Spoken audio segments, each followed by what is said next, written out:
Kawan-kawan, Donald bebek kucing kurap ini sekarang panik ini, panik. Jadi begini katanya, telah tercapai kesepakatan dengan Iran bahwa akan dibuka Selat Hormuz. Boleh, kapal seluruhnya boleh melewati Selat Hormuz sekarang. Kemudian masalah uranium Iran bolehlah belakangan dibicarakan setelah MOU ditandatangani. Dia klaim sendiri. Padahal yang nutup Selat Hormuz kan Iran. Dia katakan sendiri, dia umumkan sendiri telah terjadi kesepakatan damai. Iran diam. Pertanyaannya sekarang, memangnya Iran selama ini menginginkan perang? Siapa yang menginginkan perang? Kan sangat sederhana, kawan-kawan. Kalau si Trump tidak menyerang Iran, kan tidak ada perang. Kalau Israel tidak menyerang Iran, tak ada perang. Orang dibodohi. Jadi seperti begini, kawan-kawan. Apakah kalau kita ini mau damai? Kita bayangkan dulu sekarang. Rumah kita ini dirampok, istri kita diperkosa, kemudian kita dipukuli. Setelah itu, dia katakan, kita damai ya?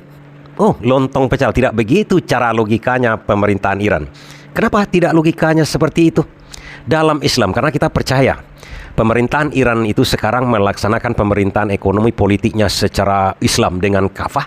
Dalam Islam, kita kalau diserang, itu balas sesuai dengan serangannya. Makanya kalau kita lihat kemarin, Iran menyerang sesuai dengan serangan yang diterimanya.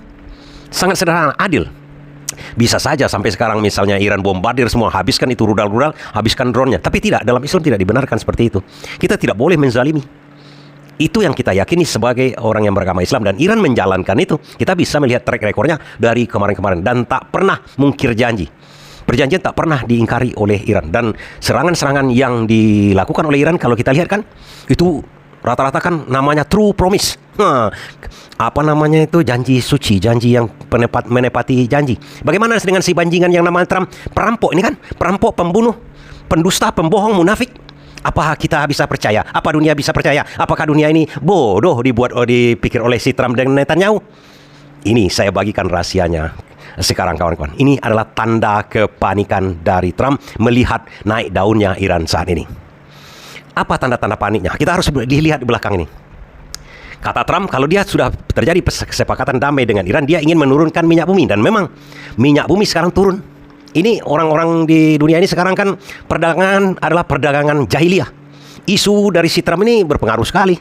Karena dia adalah presiden dari negara yang sangat besar ekonominya, mempengaruhi ekonomi, termasuk dolar kan. Kita tahu, gonjang-ganjing dolar.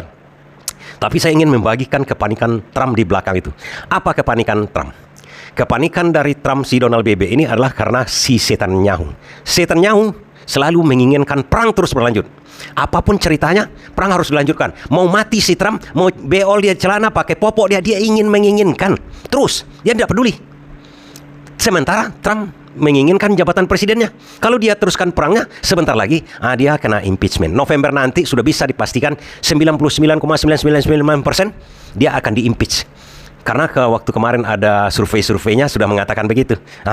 Di kongres dia itu menang yang akan menjatuhkan Trump daripada yang mendukung si Trump. Dan makin besar sekarang kalau seandainya ini terjadi kenaikan minyak bumi.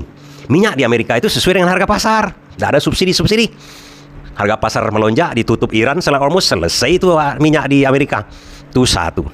Kedua, kawan-kawan harus tahu di belakang si Trump itu, siapa yang menyuruh Trump untuk menyerang Iran. Itu kita tahu, sudah diketahui oleh dunia. Itu namanya ada asosiasi AIPAC, American, pokoknya semacam paguyuban Yahudi kaya di Amerika itu yang menentukan ekonomi Amerika dan dunia. Ada nama-nama Rockefeller, ada nama-nama sekarang itu dulunya Rothschild, ada nama-nama organisasi yang bernama Rock, macam-macam lah itu namanya. Itu adalah orang-orang yang punya duit, yang menguasai dolar di Amerika itu. Jadi Amerika itu bukan dikuasai oleh negaranya, tidak.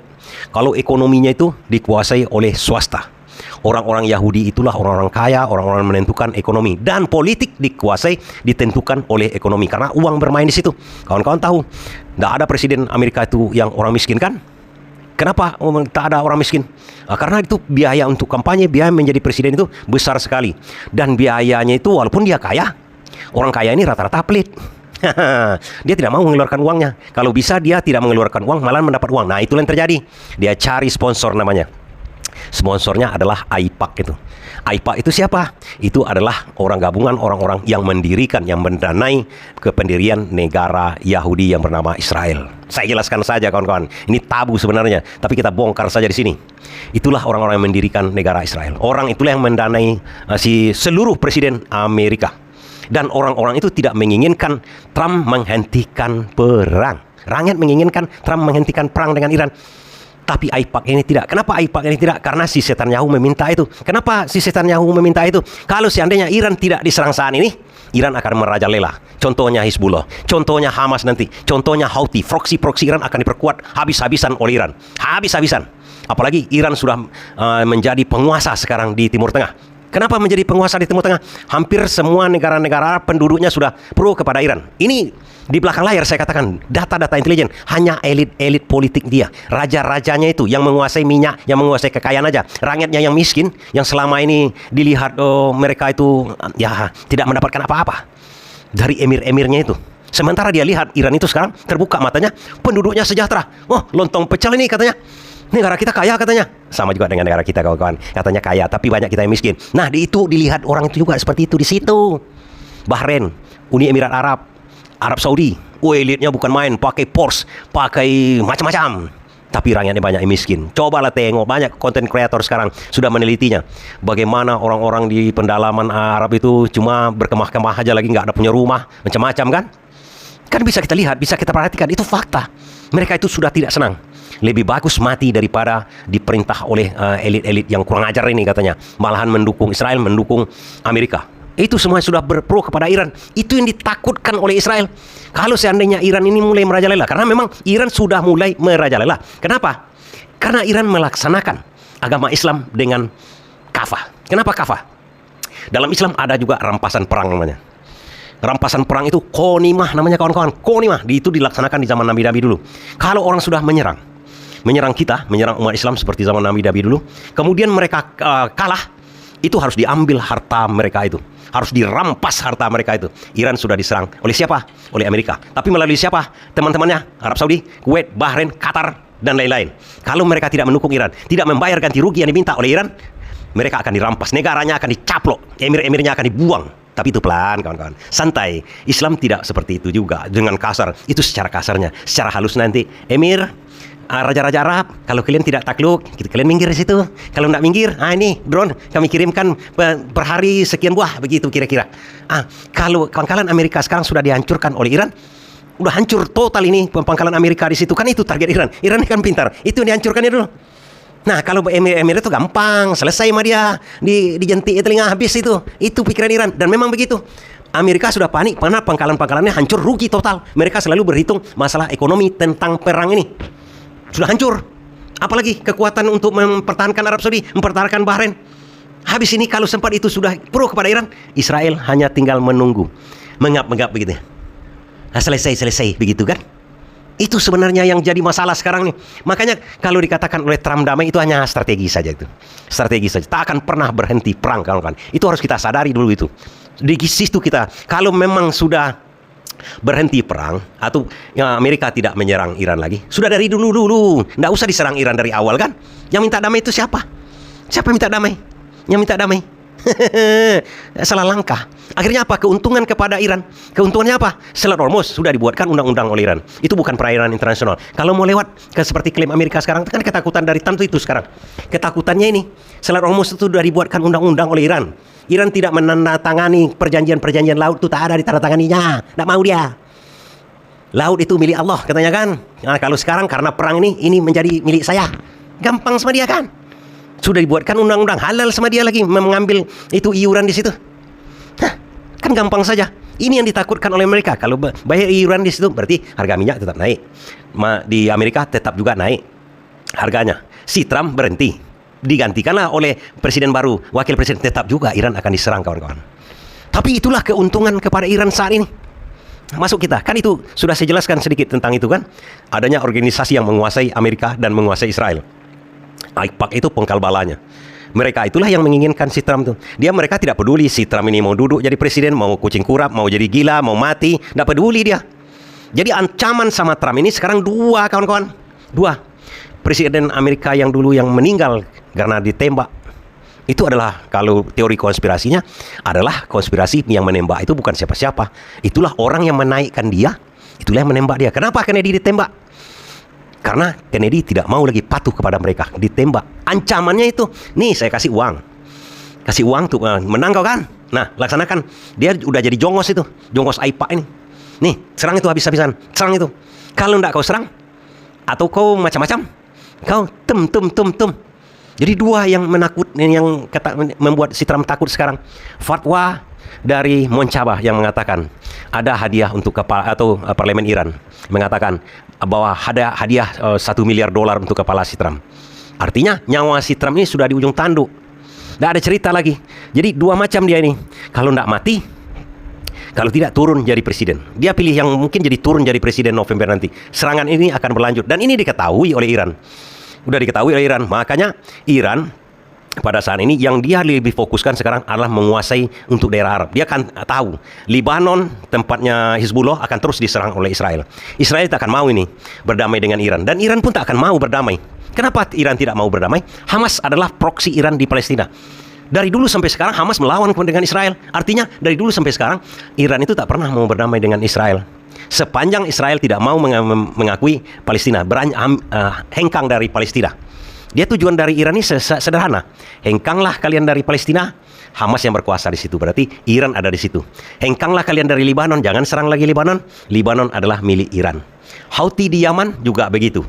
Lama-lama, kalau sudah dikepung oleh Iran seluruhnya itu, ini sama dengan kekuasaan Ottoman dulu, yang pusatnya itu kan di Mesir, di Turki.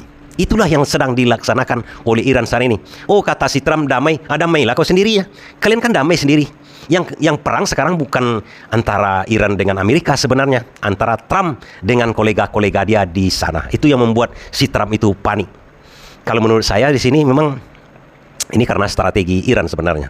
Strategi Iran itu tetap kekeh dia.